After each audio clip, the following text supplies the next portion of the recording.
चातुर्मास म्हणजे हिंदू धर्मशास्त्रानुसार आषाढ शुद्ध एकादशी ते कार्तिक शुद्ध एकादशी या 4 महिन्याचा काळ असतो।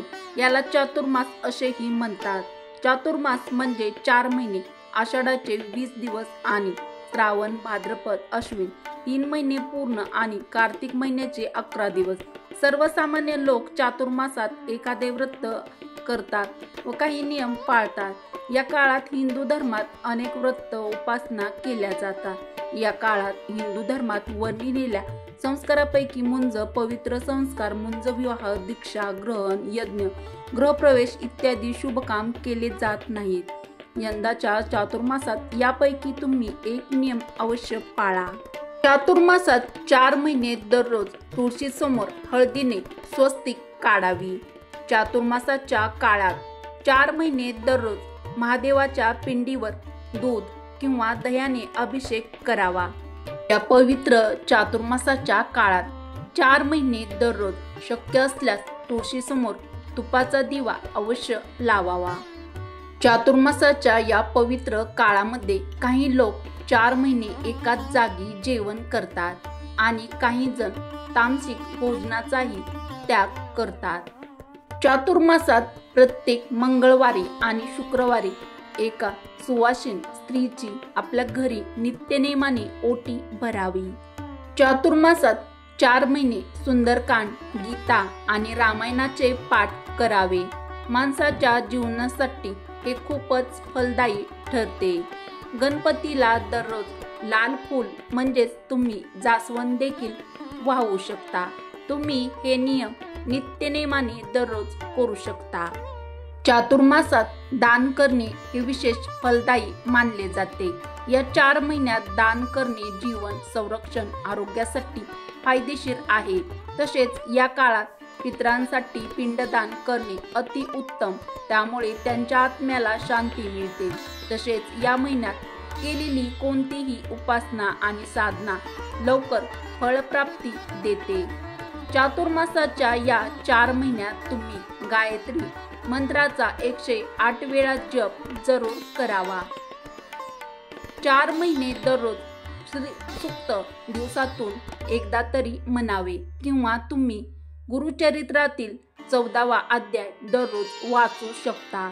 खूपच प्रभावशाली आहे।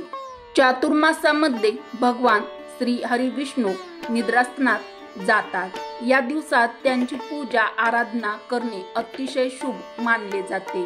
तसेच दररोज ओम नमो भगवते वासुदेवाय नमः या मंत्राचा दररोज जप करावा, म्हणजे भगवान श्री विष्णू आपल्यावर कृपा राहते। चातुर्मासात येणाऱ्या श्रावण महिन्यात भगवान शंकराची पूजा अर्चना केली जाते। हा श्रावण महिना भगवान शंकरांना अतिशय प्रिय मानला जातो।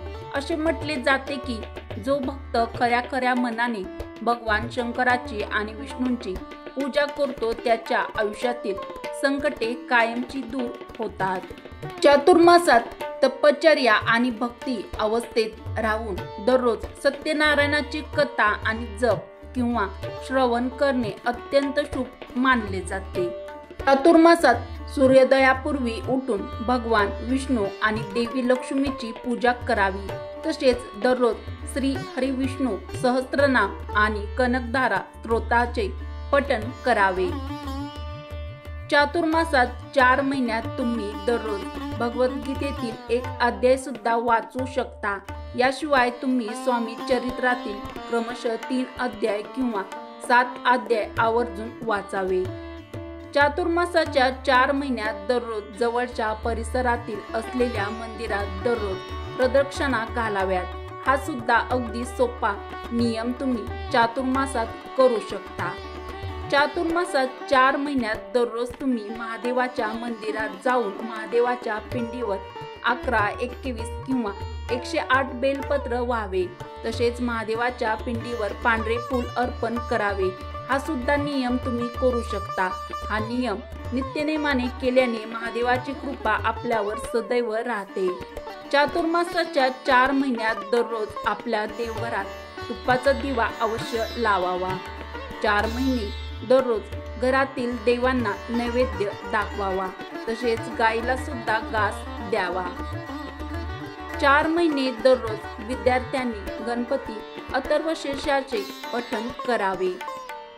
चातुर्मासात उपवास, जप, पवित्र नद्यामध्ये स्नान, दान, पानावर भोजन करणे हे अत्यंत फलदायी मानले जाते। या महिन्यात धार्मिक कार्य केल्याने विशेष फल प्राप्त होते। भगवान नारायणाची कृपा सदैव आपल्यावर राहते। चातुर्मासात 4 महिने दररोज श्रीकृष्णाला व भगवान विष्णूला तुळस अर्पण करावी। चतुर्मासातील प्रत्येक शुक्रवारी श्री सूक्तचे 11 वेळा दररोज नित्यनेमाने पठण करावे।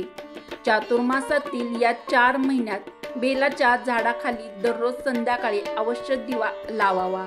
बेलपत्राचे झाड हे महादेवाचे रूप आहे म्हणून त्यांची अवश्य पूजा करावी। अशा प्रकारे उपासना केल्यास आपल्याला शुभ फळ लवकरच प्राप्त होते।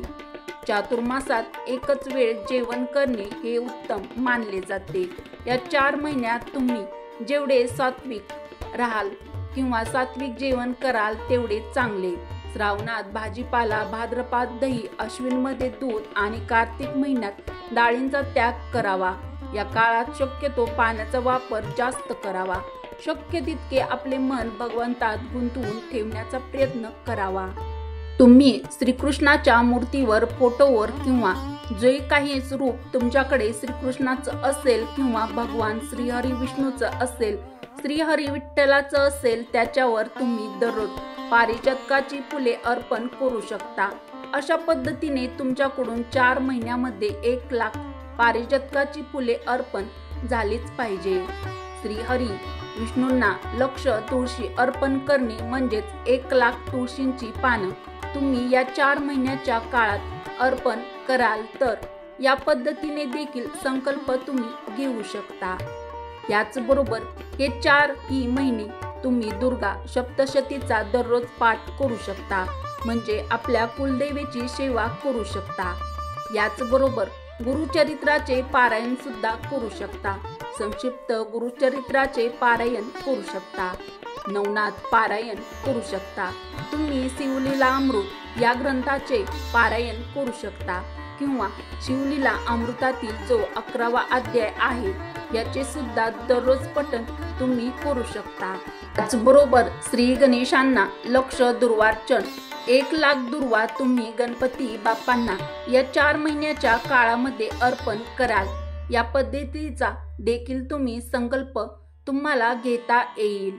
आषाढी एकादशी पासून ते कार्तिकी एकादशी पर्यंत महादेवाला या 4 महिन्यामध्ये 1 लाख पांढरे फूल अर्पण करतात। म्हणजे रोजच काही असं ठरलेलं नाही की रोज 1000 2000 असं काही नाही। रोज म्हणजे या 4 महिन्यामध्ये 1 लाख फुले जे आहे ती मोजून तुम्ही शिवलिंगाला अर्पण करावी। त्याचबरोबर बरेच जण कांदा, लसूण, वांगी हे 4 महिने सोडतात। कांदा, लसूण न टाकता जे काही पदार्थ बनवता येतात ते पदार्थ खातात। काही भाज्या, वरण यामध्ये कांदा, लसूणचा वापर केला जात नाही। त्याशिवाय जेवण बनवलं जातं ते खाल्लं जातं। त्याचबरोबर वांगे सुद्धा जी आहेत ती हे 4 महिने खाल्ली जात नाहीत। त्याशिवाय या चातुर्मासात तुम्ही दानधर्म भरपूर करू शकता। आपल्या पितराच्या नावे दानधर्म करू शकता किंवा तुम्ही बघा या 4ही महिन्यामध्ये एखादा गरजू व्यक्ती असेल किंवा एखाद्या मंदिरामध्ये रोजच्या रोज शिदा तुम्ही देऊ शकता।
तर तुम्हाला ही माझी आजची महत्त्वपूर्ण माहिती कशी वाटली ते मला कमेंट्समध्ये नक्की कळवा। अशाच नवनवीन माहिती जाणून घेण्यासाठी आपल्या चॅनलला देखील नक्कीच सबस्क्राईब करा। व्हिडिओ आवडला असेल तर व्हिडिओला जरूर लाईक करा, जास्तीत जास्त शेअर करा। व्हिडिओ शेवटपर्यंत पाहिल्याबद्दल मनापासून खूप आभारी आहे।